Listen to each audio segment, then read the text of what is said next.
उस धनतेरस के दिन की पूजन में आप अपने घर में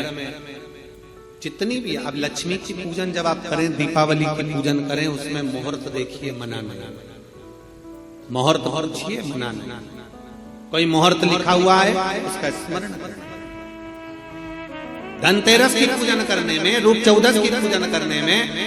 पड़वा की पूजन करने में, दूज की पूजन करने में आपको मुहूर्त की जरूरत नहीं। आप तो प्रदोष काल, शाम का जो प्रदोष काल का समय होता है, उस समय पर बड़े प्रेम के साथ में, आनंद के साथ में, एक सुंदर आनंद से अगर घर में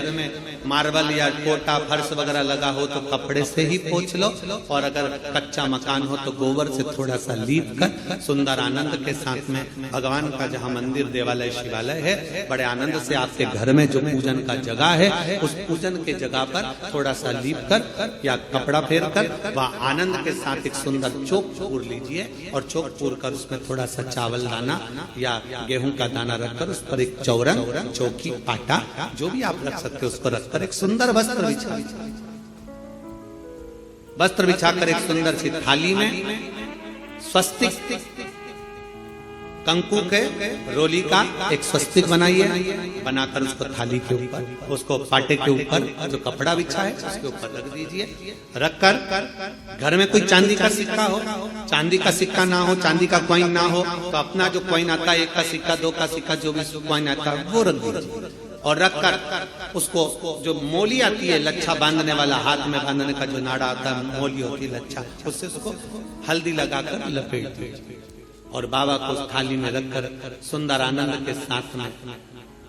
माता लक्ष्मी का स्मरण करते हुए 7 दिए घी के, लंबी बाती, एक दिया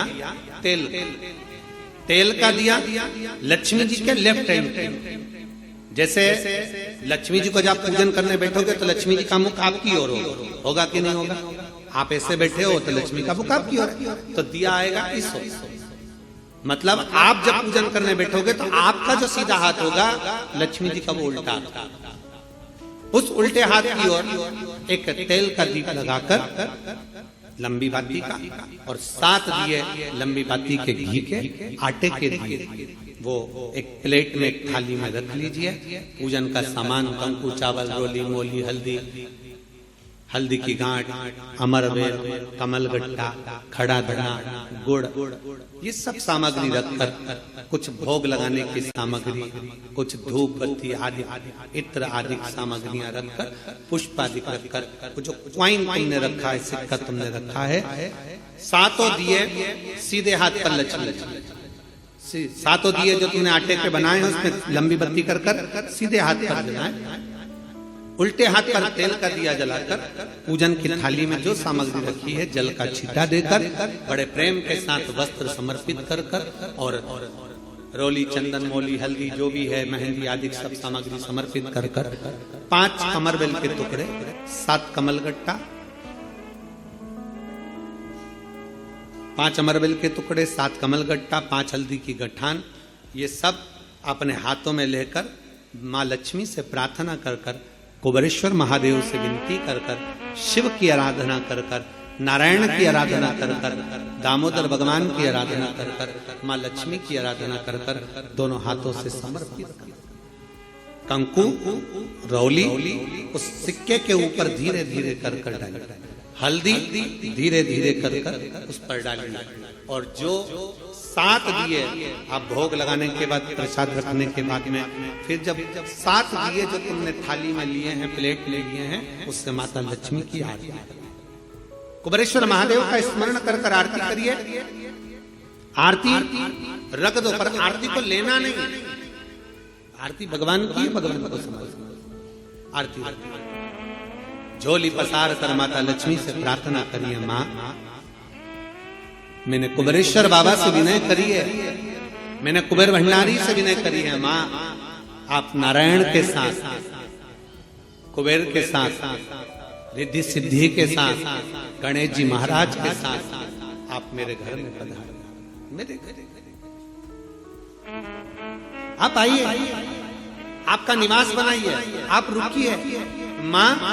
हमें बहुत सारे अवगुण, हे लक्ष्मी माता, हे नारायण, हे शंकर, हे उघड़दानी, हे गणेश जी महाराज, हे रिद्धि सिद्धि, हे कुबेर, हमें बहुत अवगुण है। पर हे माँ, हमने सुना है आपने शिव जी से जब वर मांगा था तो कहा था कि बाबा, शंकर भगवान से लक्ष्मी जी ने कहा था मैं जाने को तो चली जाऊं प्रत्येक मनुष्य के घर में, पर उसके घर में तो इतना अवगुण भरा हुआ है, इतने दोष भरे हुए हैं, इतना अपशब्द भरा हुआ है, इतने ताने भरे हुए, इतनी गालियां भरी हुई है, इतना मन में खोट भरा हुआ है, मैं इनको कैसे लक्ष्मी प्रदान करूं, मैं इनको कैसे भंडार। तब माँ आपने तुरंत भगवान शंकर से कहा तो शिव जी ने कहा, लक्ष्मी, जब आप शिव की साक्षी में किसी के घर में प्रवेश करो तो अवगुण मत देखना, उसके गुण देखकर प्रवेश कर जाओ। वो कहते हैं कि मेरे गिनियो ना अपराध लाडली, हमारे अवगुण ना गिने जाए। अभी कथा में आपको वर्णन किया था, कोई बहुत अच्छा है ना, बहुत अच्छा है ना, उसको ज्यादा घूर के नहीं देखना।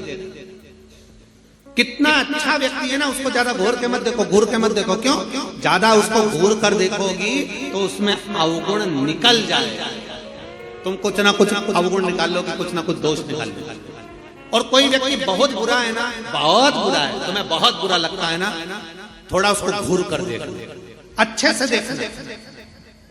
अच्छे व्यक्ति को घूर कर मत देखो, बुरे व्यक्ति को घूर कर देखो, अच्छे से देखो, तो ये पक्का है उस बुरे व्यक्ति में भी कोई गुण निकल ही जाएगा, ये पक्का है। अच्छा है उसको ना देखिए, ज्यादा घूर कर ना देखिए। अच्छा है, हम ज्यादा देखेंगे ना, बहुत अच्छा होता है। प्रथम में तो जब एक दूसरे से प्रेम होता है, इसमें होता है, तो कितने अच्छे लगते हैं। रात दिन बात करें, 24 घंटा बात करें, 8 घंटा बात करें, रात को 9 बजे से जो चालू हो तो 2 बजे तक बात करें, और फिर उनकी शादी हो जाए, फिर बात करें, फिर तो खूब लड़ी मर्दानी होता है। फिर जो युद्ध चालू हुआ वो फिर युद्ध चालू। शिव कथा कर रही है, भगवान शंकर की कथा कर रही है, जो जिसमें बहुत गुण है, बहुत अच्छा है, जो उसमें तुम ज्यादा घूर कर मत देखो, उसमें अवगुण निकल जाएगा। बहू पहले कितनी अच्छी लगती है, बहुत बढ़िया, सास कितनी अच्छी लगती है, वो सब अच्छे लगते हैं, फिर धीरे धीरे उसमें अवगुण निकलता जाता है। हमारी सास तो ऐसी है, हमारी बहू तो ऐसी है, अवगुण निकलता जाता है। पहले घूर करना देखिए, अच्छा है ना उसको ज्यादा घूर कर नहीं देते, और बुरा है ना उसको घूर कर देखो, उसमें कुछ ना कुछ गुण जरूर देखो। बुरे व्यक्ति में अच्छाई जरूर होगी, ऐसा हो नहीं सकता कि कोई अच्छाई परमात्मा ना दे। निकाल